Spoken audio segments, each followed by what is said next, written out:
Live from New Delhi, you're watching DD India News Hour, India's voice to the world. I'm Tanvi Taneja, coming up in the next hour. UNGA adopts Pact for the Future ahead of the Summit of the Future. 56 actions from peacekeeping to the potential threats posed by AI adopted. India's Prime Minister Narendra Modi urges global tech CEOs in New York to be part of India's growth story, describes Indian diaspora as the strongest brand ambassadors always. Sri Lanka's new President Anura Kumara Dissanayake pledges cleaner politics. Indian Prime Minister congratulates him for the victory.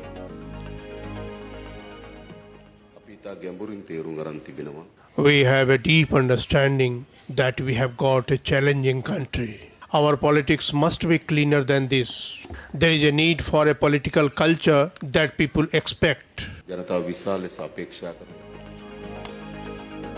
And Israel warns Lebanon residents to move away from Hezbollah sites as both sides prepare for a new phase of fighting. US President Joe Biden says doing everything possible to prevent a wider war in the region.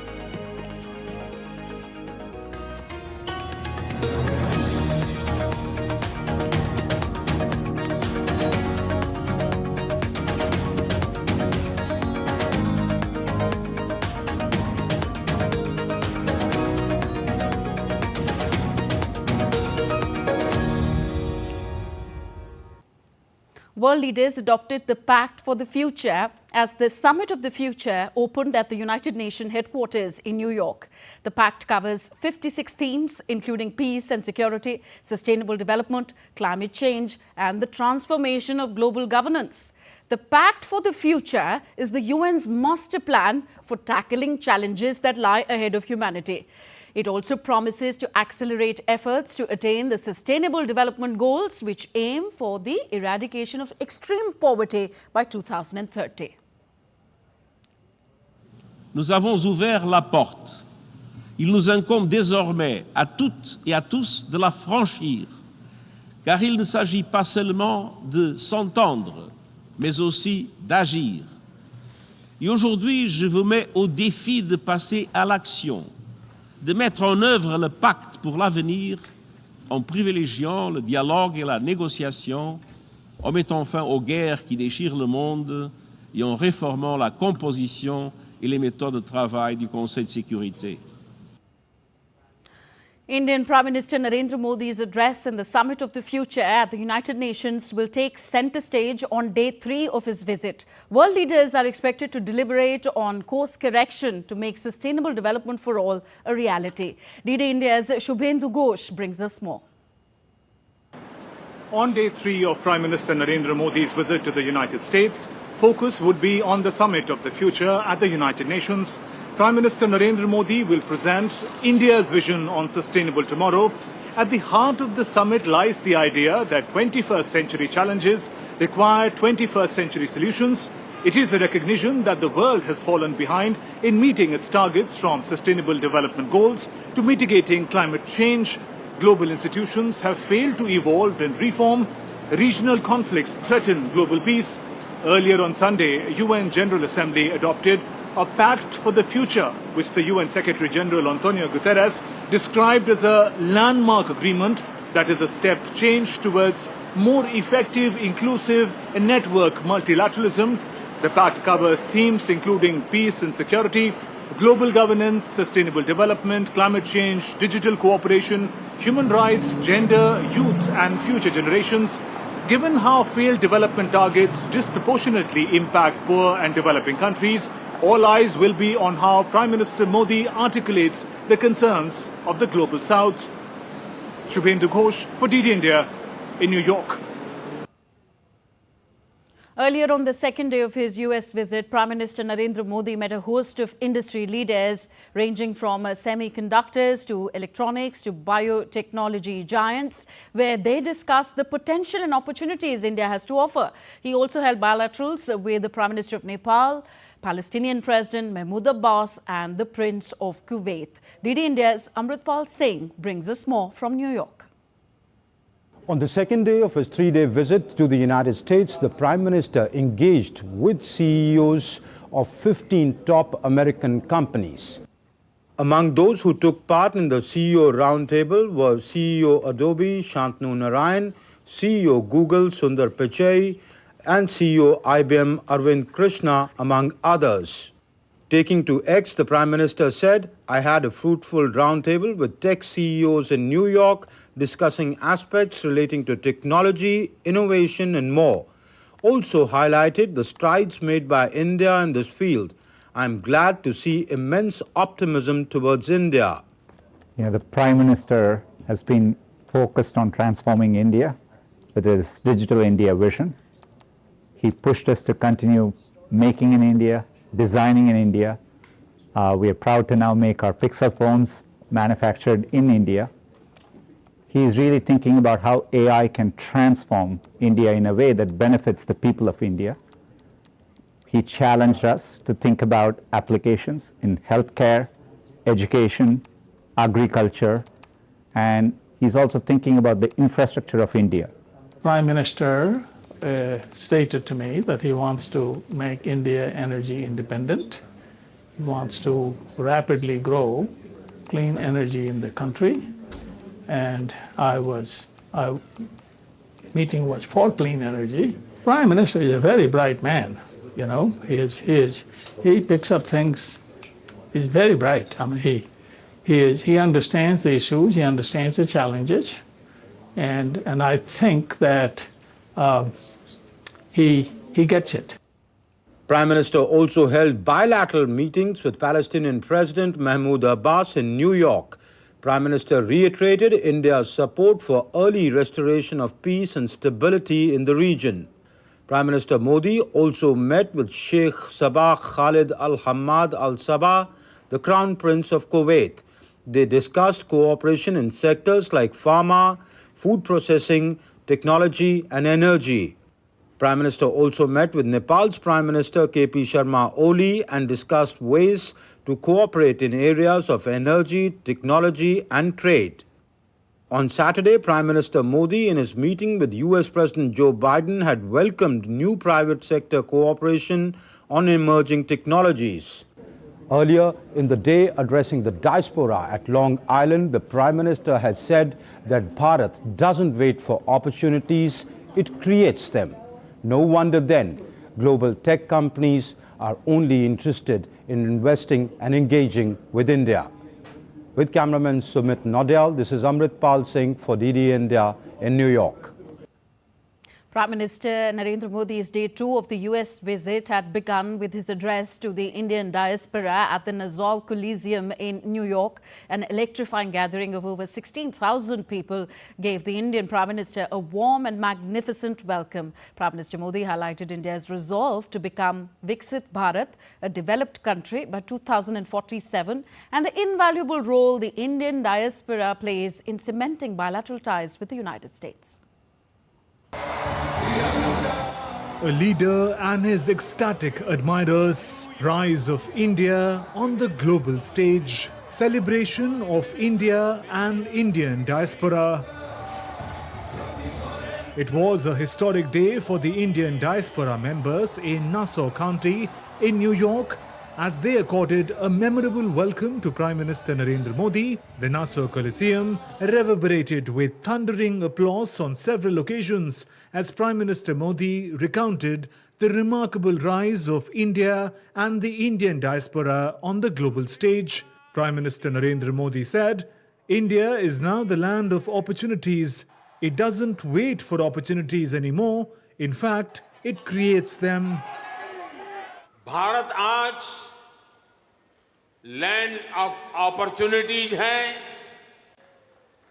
अवसरों की धरती है। अब भारत अवसरों का इंतजार नहीं करता, अब भारत अवसरों का निर्माण करता है। Prime Minister spoke about his vision for India's future calling his vision Pushp, which means flower, defining each letter of the word as a path to progress and prosperity of the nation. आपको एक शब्द याद रहेगा, पुष्प. हाँ, कमल मान लीजिए, मुझे इतराज नहीं है.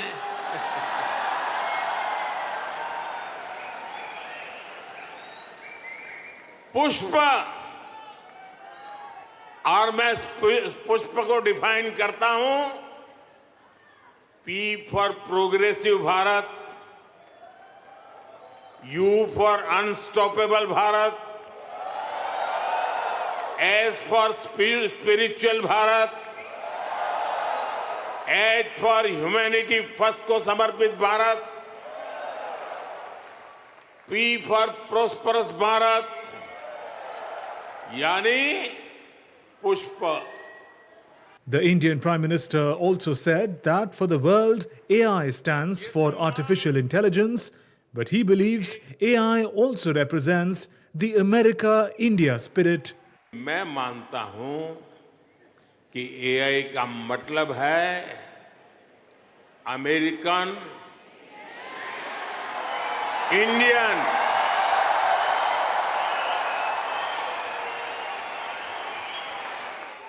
अमेरिका, इंडिया, ये स्पिरिट है, और वही तो नई दुनिया का AI पावर है. Modi in Us program was attended by some 15,000 Indian American diaspora from across the United States.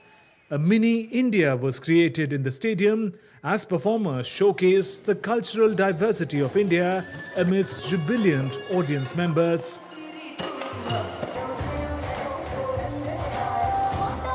As Prime Minister Narendra Modi listed the great achievements by India in the recent years, he also presented a picture of what kind of power does India aspire to be in the future, not the one that conquers, but the one that inspires. With camera person Sumit Nodial, Shubhendu Ghosh for DD India in New York. So with a lot of diplomatic action happening in New York this week, India's External Affairs Minister Dr. S. Jaishankar is set to make the country statement for India on behalf of Prime Minister Narendra Modi in the United Nations General Assembly during its general debate on September 28th. The general debate of the 79th UNGA session will take place from September 24th to 30th. Ukrainian President Volodymyr Zelensky is in the United States to discuss his victory plan with President Joe Biden. With his plan, Zelensky aims to bring peace and end the 2.5-year-long ongoing conflict between Ukraine and Russia. The Ukrainian president was welcomed by Pennsylvania Governor Josh Shapiro, and both the leaders witnessed the signing of the sister state agreement between Pennsylvania and Ukraine's Zaporozhye region. Zelensky will attend sessions at the UN General Assembly along with other world leaders.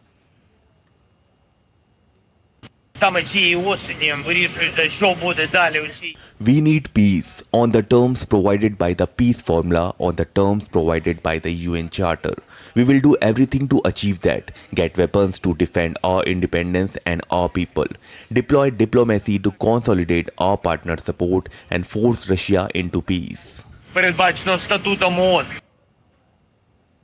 Still to come on DD India News Hour. It's the rise of the left-leaning Anura Kumara Dissanayake in Sri Lanka. We discuss his journey and victory with our correspondent from Colombo.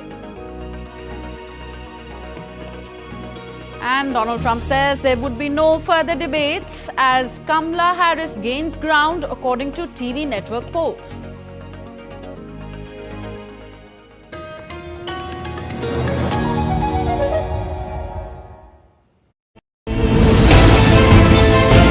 Geopolitics and trade deals. Economic challenges amid development. Hard work and the path to prosperity. It's the economy always.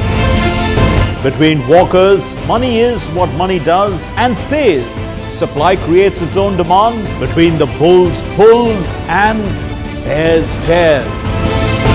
When supply chains globalization and India rises to the podium. We'll get you centered with the economic brief at 8 p.m. every Thursday on DD India.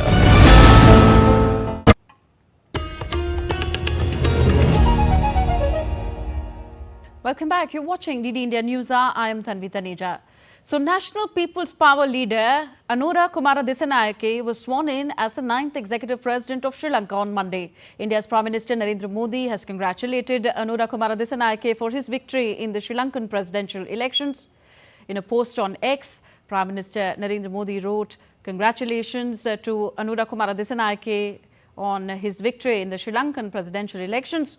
Sri Lanka holds a special place in India's neighbourhood first policy and vision saga."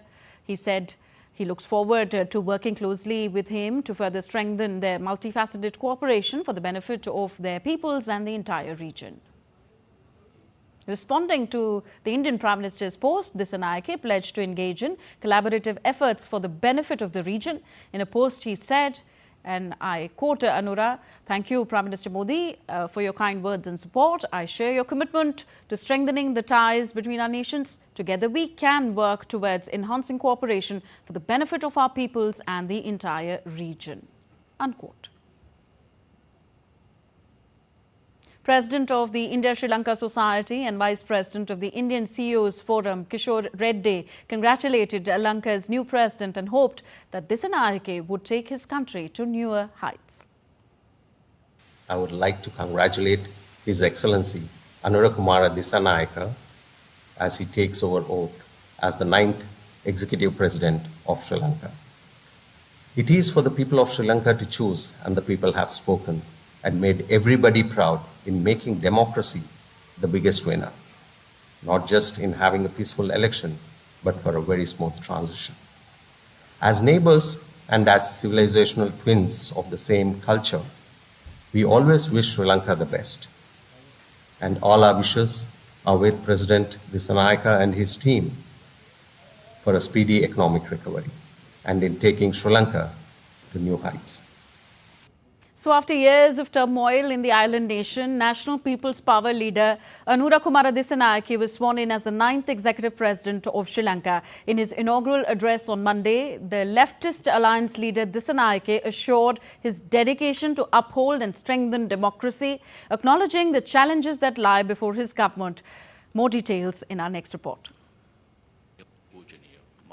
Marxist-leaning politician Anura Kumara Dissanayake took oath as Sri Lanka's president, a day after he won a comprehensive victory in a closely contested election. These elections knocked out the incumbent president Ranil Wickremesinghe and opposition leader Sajith Premadasa. The mandate is being seen as a vote against the established political parties which have been in power for many years. This was the country's first election since its economy buckled in 2022 under a severe foreign exchange shortage, leaving it unable to pay for imports of essential including fuel, medicine and cooking gas. The protests forced then President Gotabaya Rajapaksa to flee and later resign. We'll see a lot of old players will be taken off from the parliament and well-educated and more youngsters coming into the parliament. It's a very good opportunity for Sri Lanka go for a proper change. Dissanayake had promised to dissolve parliament within 45 days of taking office for a fresh mandate for his policies in general elections. As per experts, the parliamentary elections can be held as early as in November this year. His party, Janataka Vimukti Peramuna, has only 3 parliamentarians in the 225-member house, which would make it difficult to run the government. On the other hand, as the new government takes shape, people would be looking forward to fulfillment of various promises made by the new president. Voters, particularly the youth, were drawn to his promises of cleaning up the country's politics and easing the economic burden on the populace. We have a deep understanding that we have got a challenging country. Our politics must be cleaner than this. There is a need for a political culture that people expect. We will commit ourselves to that. The public have a very negative view of politicians and politics. 55-year-old Dissanayake presented himself as the candidate of change for those reeling under austerity measures linked to a $2.9 billion International Monetary Fund bailout. What needs to be seen is that if the new government relaxes austerity measures to ease the troubles for the poor. Despite the uncertainty, Dissanayake's election represents a significant political transformation in Sri Lanka. His ability to navigate economic reform and fulfill his promises will define whether his political shift becomes a long-lasting change or a brief departure from the norm. Ahmed, Muin, Faruki's report for DD India. And now let's try and understand Sri Lanka's election verdict with Dr. Ahmed Muin Faruki. Dr. Faruki joins us from Colombo. Dr. Faruki, so Anura Dissanayake has been elected president now, defeating established political leaders. How would you rate Anura Dissanayake's leadership qualities? Tanvi, you see, it is a very long drawn career which Mr. Dissanayake has had in JVP. He joined JVP in 1995 as a regular worker, and later on was part of the Politburo, and he has later on joined active politics in the parliament as well. He has served as the Minister of Agriculture in 2004. He just served for about a year, but thereafter he has been in active politics and has taken the activities of JVP further into the grassroots level. 2019 was a time when he was a presidential candidate, and he could manage to secure about 4 lakh votes at that point of time, which was about 3%. But ever since the 2022's economic protests, which rocked the island nation, there has been a desire for change, and this is where Mr. Dissanayake has rallied huge support, especially from among the youth in the island nation. And this is where his leadership has shown, some amount of realization of what people had desired initially as well. This is something which has to be looked forward to, because people have high hopes expecting from him, and he has promised quite a lot of benefits, quite a lot of understanding with regard to how the austerity measures had put people into a lot of discomfort. And this is something where the new government will look forward to taking further steps in terms of how they would fulfill their promises. But it is very difficult as of now to say anything with regard to how his leadership would materialize as the president of the country, because this is something which is a new area for him. And they have said that although we do not have experience in running the government, we also do not have any experience in corruption. So there is a very wide scope with regard to how the government could fare. It can do wonders. It can do probably some correction with regard to whatever they have done in the previous past as well. So it needs to be seen as of now. Tanvi. Okay, and how can we expect India's relations with Sri Lanka to develop under the new government there? You see, India-Sri Lanka relations have, under the recent Neighborhood First policy and Sagar vision, they have gone from strength to strength, and more so during the last 2.5 to 3 years. Ever since India had provided the assistance, a huge humanitarian assistance of over $4.5 billion, and that had, frankly speaking, it is much more than the IMF package of $2.9 billion, which will be available for 4 years. The package that India had provided for, it included currency swaps as well as provisions for import of fuel at a time when there was no fuel at all in the entire island nation. So there had been considerable goodwill which was generated among the people as well as among the political classes as well. Currently speaking, I would say that India is very keen to working forward with Sri Lanka, and same is the feeling from Sri Lankan side as per whatever we have seen so far. In fact, yesterday, High Commissioner of India to Sri Lanka was the first foreign resident envoy who is present in Sri Lanka to have congratulated and met the president and conveyed the greetings from the Indian leadership as well. This shows that better times may continue to come in the way of India-Sri Lanka bilateral relations. Tanvi. Okay, parliamentary elections in Sri Lanka, Dr. Faruki, could be held as early as in November this year. How is Anura Dissanayake's party likely to fare in these elections? And you see, JVP, that is the primary party to which Anura Kumara Dissanayake belongs to, which is a subcomponent of National People's Power. They have 3 parliamentary members as of now. One is himself, Mr. Dissanayake, who is going to vacate his seat, and in his place, Lakshman Nipurachi is going to take his place. Apart from him, Harini Amarasuriya and Vijita Herath are already members of the parliament. Currently, what has been said is that there's going to be an interim government, and the cabinet would comprise these 3 members along with the president. And there's a possibility they could induct other members from other regions of the country in the interim government. However, if and when the parliament is dissolved and later on elections are held, which experts believe that it could be as early as in November this year, there's a possibility that JVP could gather much more number of parliamentarians this time around, as they have rallied huge support across the island. And there's a possibility also that in the time that in the run-up to the elections, they would also be able to deliver on whatever promises they have made. And this could definitely turn the tide in their favor further. So there is a possibility, yes, they can improve their numbers drastically from 3 to maybe a much bigger number. At the same time, it needs to be seen. If there is going to be any failure on the part of the promises, then it could also spell a doom. But still, what we believe is that it's going to be a better performance compared to the previous times. And it just needs to be seen how coalitions will go forward in the parliamentary elections. Tanvi. It definitely signals a power shift. Thank you very much, Dr. Ahmed Muin Faruki, for explaining to us the election verdict and the change in the power shift there in Sri Lanka. Moving on, German Chancellor Olaf Scholz's Social Democrats party won the regional election on Sunday with nearly 31% of votes. In Brandenburg, Social Democrats celebrated their win against the far-right Alternative for Germany, AfD party. The SPD scored 31.8% of the votes against AfD's 29.2% and has ruled the state since the reunification in 1990.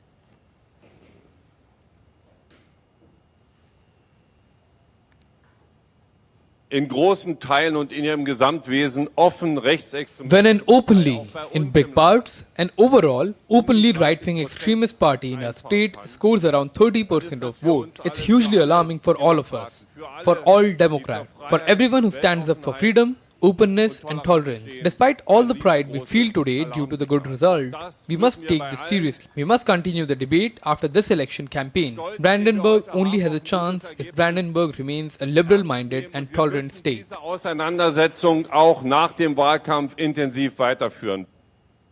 And on to the US elections now. Democratic presidential nominee Kamala Harris has pushed for another debate with her Republican rival Donald Trump days after he ruled out another face-off with her. The US Vice President urged Trump to accept a proposal to debate on October 23rd as a follow-up to their previous debate on September 10th. Speaking to supporters at a North Carolina rally, Trump said it was too late for another debate because early voting has already started in some states.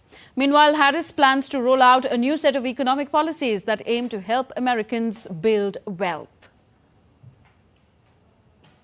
So I'm going to be giving a speech this week that is really to outline my vision for the economy. As you've heard me talk about, I believe in what we can create in terms of opportunity for the American people. I've named it an opportunity economy, which really, in short form, is about what we can do more to invest in the aspirations, the ambitions, and the dreams of the American people while addressing the challenges that they face, whether it be the high price of groceries or the difficulty in being able to acquire home ownership, because for a number of reasons, including we don't have enough housing supply. Next, on to the tensions in West Asia. Israeli military spokesperson Daniel Hagari called on residents of South Lebanon to keep away from Hezbollah posts. The Israeli military also vowed to carry out more extensive and precise strikes against Hezbollah. Meanwhile, Israeli military conducted dozens of fresh strikes in Lebanon's south and east on Monday. It claims that Hezbollah was preparing to attack Israel with the launch of cruise missiles from a civilian house in Lebanon. So as hostilities flare between Israel and Hezbollah, President Joe Biden has said that the United States will do everything possible to prevent an escalation of conflict in West Asia. We're going to do everything we can to keep a wider war from breaking out, and we're still pushing hard. Still to come on DD India News Hour. India-US agree to establish a new semiconductor fabrication plant. We discuss the takeaways of Prime Minister's visit to the USA with our expert. And US returns 297 antiquities to India as both sides foster greater cultural understanding.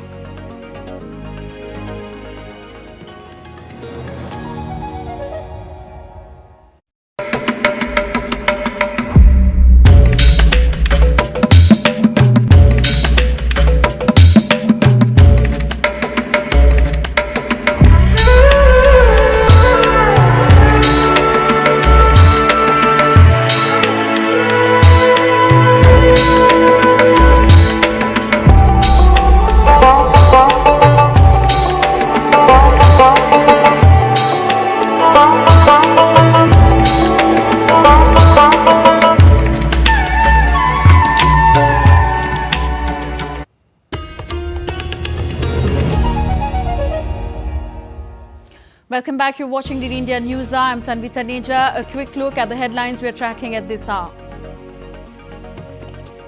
UNGA adopts Pact for the Future ahead of the Summit of the Future. 56 actions from peacekeeping to the potential threats posed by AI adopted. Sri Lanka's new president, Kumara Dissanayake, pledges cleaner politics. Indian Prime Minister congratulates him for the victory.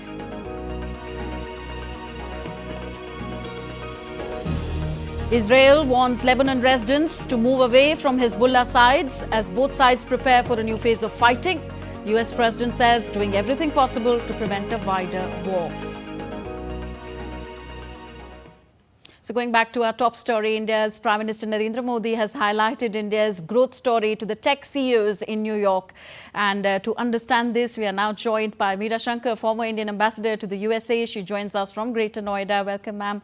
Prime Minister Narendra Modi and US President Joe Biden have agreed to establish a new semiconductor fabrication plant in India and called it a watershed agreement. Could you explain in simple terms why this agreement is so important and in what ways it will help India? Well, I think that post-COVID, there's been concern about creating resilient supply chains because there was a shortage of various materials, including semiconductors, which now are so crucial to all kinds of manufacturing, from computers to electric vehicles to telecommunications. So all sectors get impacted if there is a shortage of semiconductors. For India, we have had a very good semiconductor design capability and many design centers working for multinationals in Bengaluru and elsewhere. We are also going to be a huge market, consumer market for semiconductors as our telecom, electric vehicles, solar energy supply systems get elevated and expanded. But where we had a gap was in manufacturing semiconductors. Since our plant, which was very old, burned down, we really hadn't had a semiconductor manufacturing capability. And for India, as it seeks to build its own strategic autonomy and its own economic vitality, I think this is very important. So we've seen some early gains from the initiative on critical and emerging technologies, which President Biden and Prime Minister Modi had announced. And semiconductors is part of the areas which this whole initiative covers. Some American companies have already pledged investment. It's been mainly in packaging and testing of semiconductors, but various domestic companies such as Tata's have tied up with a Taiwanese company to actually manufacture the chips themselves. So if there is now an agreement to manufacture semiconductors in India, I think it would be very relevant and a leap for India, filling the gap which we had in manufacturing semiconductors. For the world and for the US, it ensures that there will be resilient supply chains because, a lot of the semiconductor production is based in Taiwan, which already faces threat from China.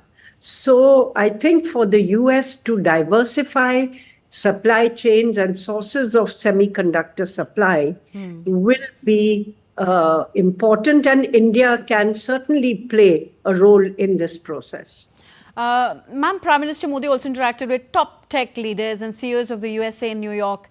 Can you tell us something more about the significance of these interactions from India's point of view? Look, when you want to interest executives, CEOs, companies of another country in investing in your country, I think you make that extra effort to reach out to their top CEOs. And Prime Minister Modi has been doing it.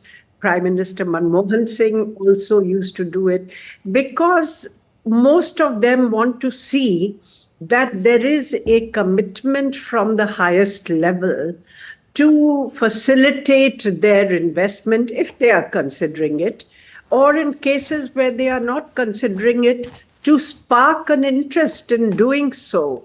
So I think this plays a very important role, because it's reassurance about a country's policies, India's policies at the highest level, and it can both reassure those who are already thinking of investing and excite interest in those who may not really have been looking at India in the past.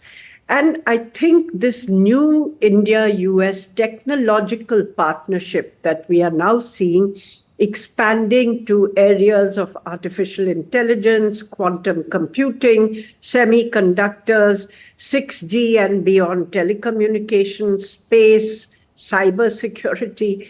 I think this technological partnership is going to be the next frontier, bringing the two countries together and providing, that push for the Indian economy, which IT and software services had provided earlier. Prime Minister Modi has always attached a great deal of importance to the Indian diaspora in his foreign visits, including to the United States. What do you make of the event that was held yesterday, the diaspora event in New York, ma'am?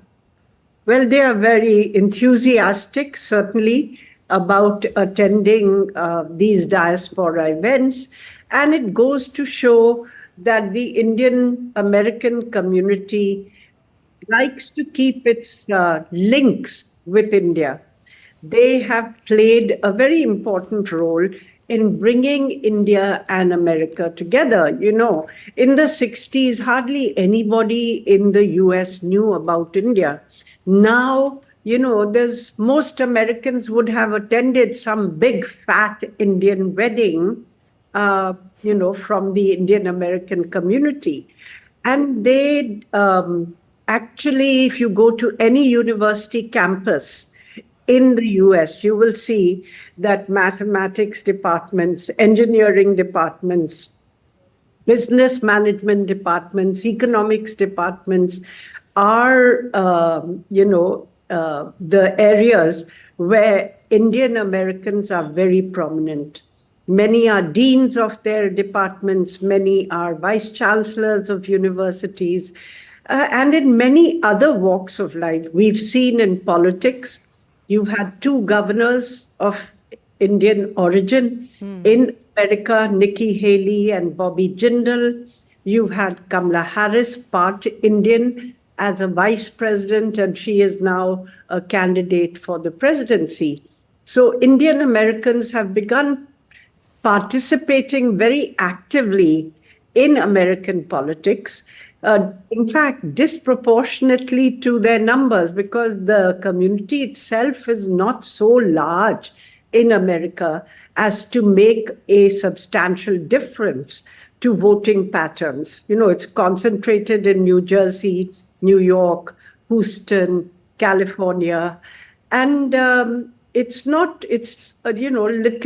around 1% or so of voters would be Indian American. So it doesn't really impact voting patterns, but they are very active.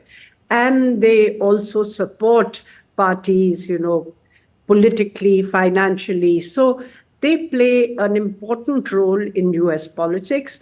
And they have been very important as a bridge to India and building the India-US relationship.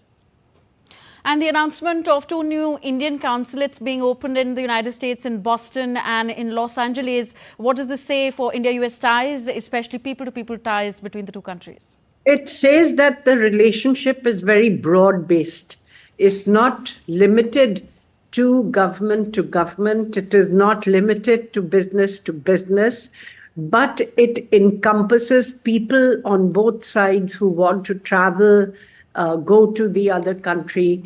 And, this will ensure that there are fewer delays in giving visas to Indian Americans who may want to travel to India, because the travel and the demand for visas has gone up manyfold. Thank you, Meera Shankarji. Appreciate your analysis on a lot of diplomatic action happening in New York. Thank you very much. Now, as Prime Minister Narendra Modi visits the United States of America, 297 Indian antiquities have been handed over by the United States to foster greater cultural understanding between the two sides. We have a report.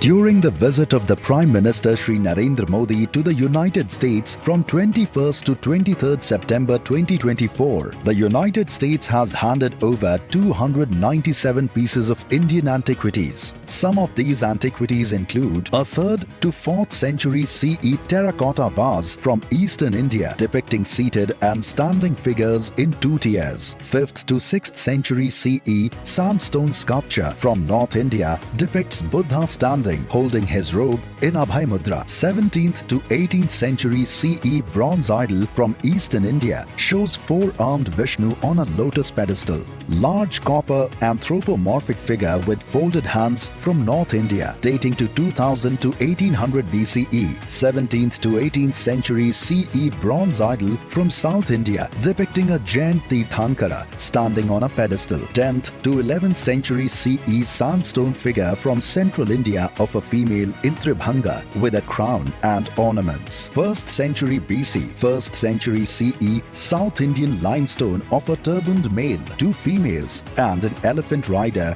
with a wheel and horse head. These antiquities are made of materials like terracotta, stone, ivory, wood, copper, bronze and span a vast timeline of Indian history from 2000 BCE to the 19th century. They contain 178 terracotta figures. Most of them come from Eastern India, with a few from Jammu and Kashmir. These antiquities belong to all regions of India. 47 antiquities from North India, 28 from Central India, 35 from South India and 3 from Western India. The return of lost and stolen Indian antiquities has become a priority for the Government of India under the leadership of Prime Minister Narendra Modi.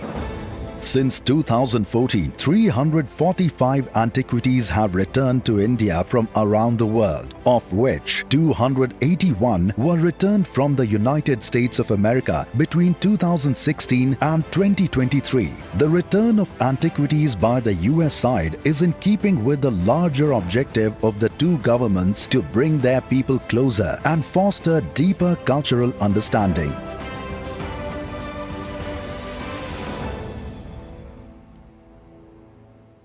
India's Civil Aviation Minister K. Ram Mohan Naidu emphasized the importance of aviation psychology and managing stress and fatigue to ensure aircraft safety. Speaking at a national seminar in Delhi, he noted human factors as key contributors to accidents, urging continuous upskilling in the fast-growing Indian aviation sector.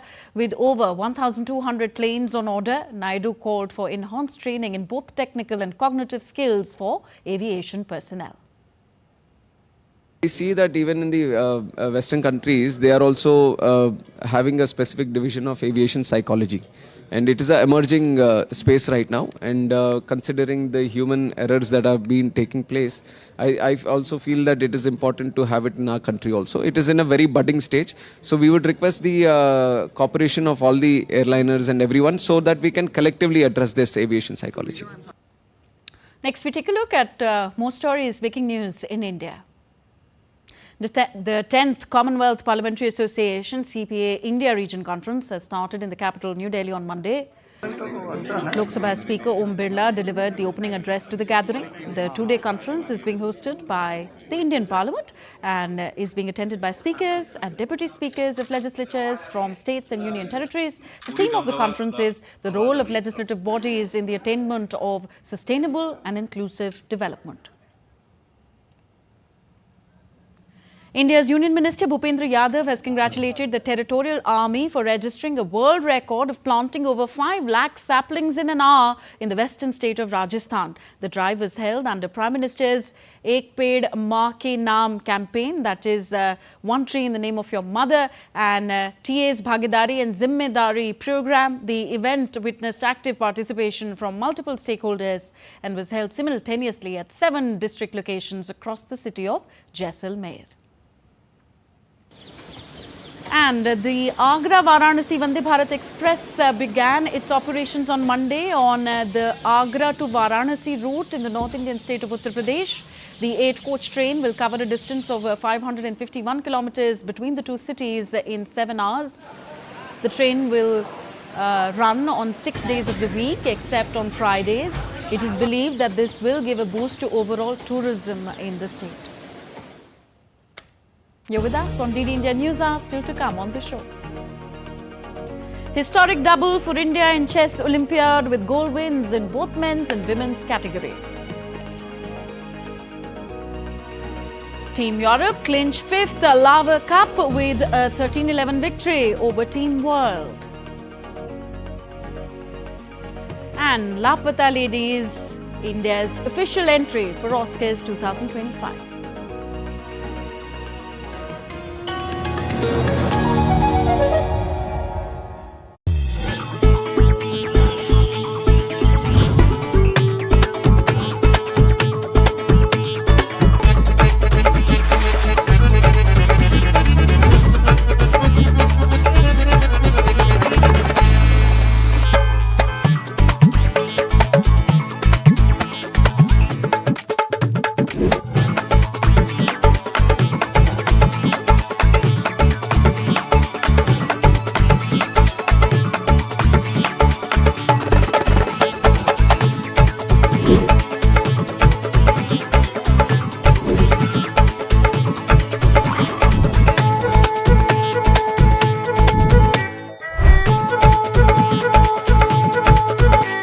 Welcome to Jaipur.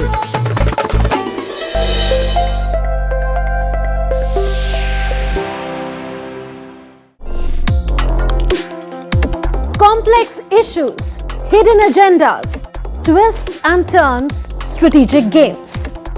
We think all dots are linked. We just need to connect them.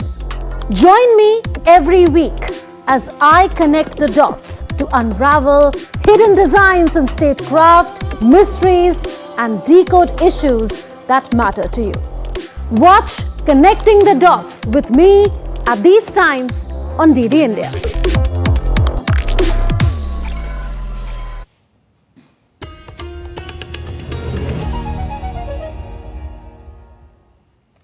Welcome back. You're watching DD India News Hour. I'm Tanvi Taneja. Next news from Germany. The auto sector has long been a major pillar of the German economy, but it's seen some troubled times of late. Representatives from the industry are meeting with the government today at a car summit in Berlin. And to tell us more about it, we have with us Lars Holter. He joins us from Deutsche Welle, Berlin. Lars, what's brought this up and what are the current problems for the automakers? Thanks for having me. Well, in one word, China. German car makers have long done good business there. In fact, Germany's largest car maker, Volkswagen, made around a third of its entire revenue in China. But as of the past few years, that market has shown weakness.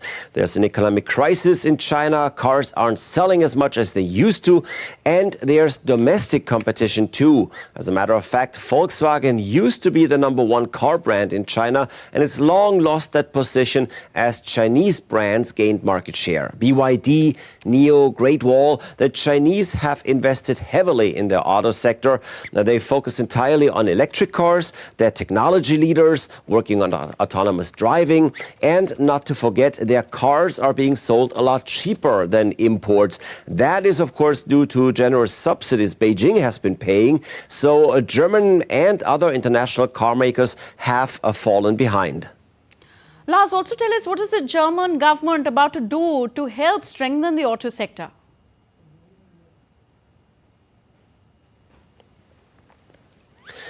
Well, they're talking about that right now today, but we do have a bit of background. Just before the weekend, last Friday actually, German Economic Minister Robert Habeck visited the Volkswagen plant in northern Germany. It was in response to some news out of Volkswagen that the company was actually doing so badly they might have to close plants and cut some 30,000 jobs. Now, Volkswagen has denied that number, but they've said they have to cut costs somewhere. And I can't imagine that any major cost cutting can happen without major layoffs. Now, the economic minister says he wants to help avoid site closures and he hopes that layoffs will be at an absolute minimum. But after all, he says Volkswagen's structure has to be decided and executed, of course, by the company, with the government only setting the framework. But that clearly can be helpful too. For example, the government could once again incentivize electric cars, and that would help sales and would certainly be a welcome measure for the industry. Thanks, Lars. Lars Holter joining us from Deutsche Welle, Berlin. And time now for sporting action. And to tell us everything what's happening in sports, we have with us Deepika Mehto. Deepika, great news coming from the field of chess. Good afternoon, Tanvi. Indeed, it is historic when we talk about chess and India's performance because India achieved double podium finish, ending the wait of a century. With this, India not only emerged as the world champions, but also proved that this is actually the golden era for Indian chess. Here's a report that takes a deep dive into how India created history and how the nation celebrated the victory. The wait of a century is finally over as India scripted history in the world of chess, a sport which is deep-rooted in India's historical sporting landscape. On 22nd of September, it was the Indian flag that was hoisted high with pride in both men's and women's category as India delighted the fans with double podium finish in Budapest. GMs D. Gukesh, Arjun Arigaisi and R. Pragnananda all won as the Indian men wrapped up victory in 45th Chess Olympiad with a statement 3.5 to 0.5 victory over Slovenia in the last round. Whereas in women's category, Team India clinched gold for the first time after convincingly beating Azerbaijan by 3.5 to 0.5. They saw Kazakhstan on equal match points from the outset and tie their match with the US team. Congratulating the entire Indian chess contingent, Prime Minister Narendra Modi said that every Indian is proud of her chess players. Union Sports Minister Mansukh Mandavia called it as the golden era for Indian chess. He tweeted, and I quote, "Golden era for Indian chess. India makes history with the first ever gold at 2024 Chess Olympiad. Congratulations to our women's team, Divya Deshmukh, Harika Dronawali, Vaishali, Vantika and Tanya Sachdev. India's chess excellence shines globally." Union Sports Minister also congratulated the men's team. He wrote, and I quote, "India makes history in chess. Huge congratulations to our men's chess team, D. Gukesh, Arjun Arigaisi, R. Pragnananda, Vidit Gujarati and Hari Krishna for winning gold at the Chess Olympiad. This is India's first ever win in this prestigious event. Our chess heroes have made India proud, showcasing their brilliance and hard work on the global stage." Well, this was the second time a country won gold in both sections since the Soviet times.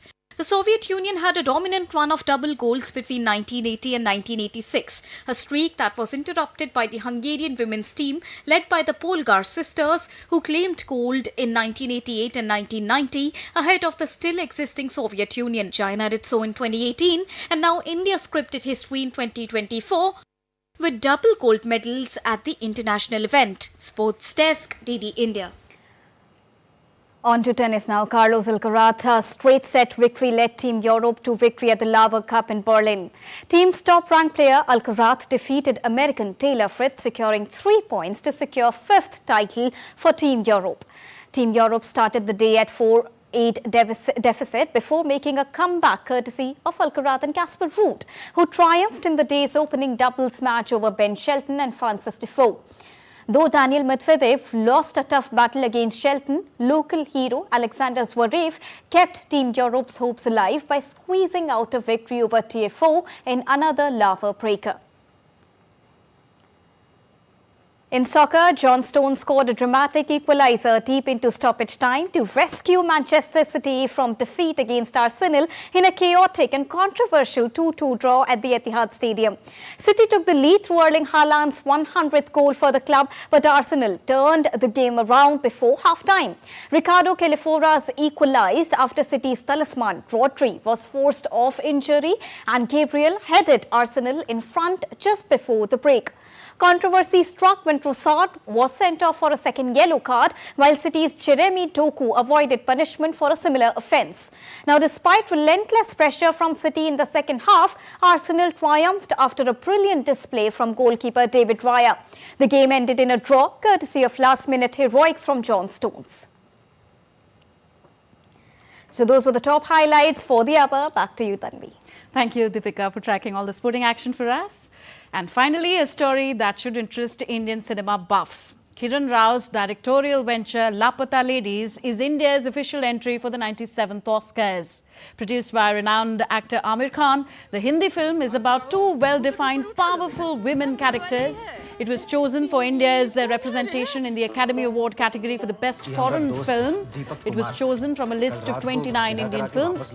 After being a critical and commercial success in both its theatrical and OTT run, Lapata Ladies has been unequivocally loved by everyone in India and especially appreciated for its hard-hitting dialogue. हो गई हो ऐसा दुर्घटना तो पहली बार सुने हैं एक लौता फोटो है शादी का दिन खिंचवाई थी वाह That's all for this edition of DD India News Hour. Do let us know your thoughts on the news of the day. Connect with us on our different social media platforms, and of course you can download our DD India mobile app for quick news and updates on the go. The app is available on both Android and iOS platforms. So we'll be back with more news as it breaks here on DD India. I'm Tanvi Taneja from all of us here in New Delhi. Thank you for watching. Namaskar.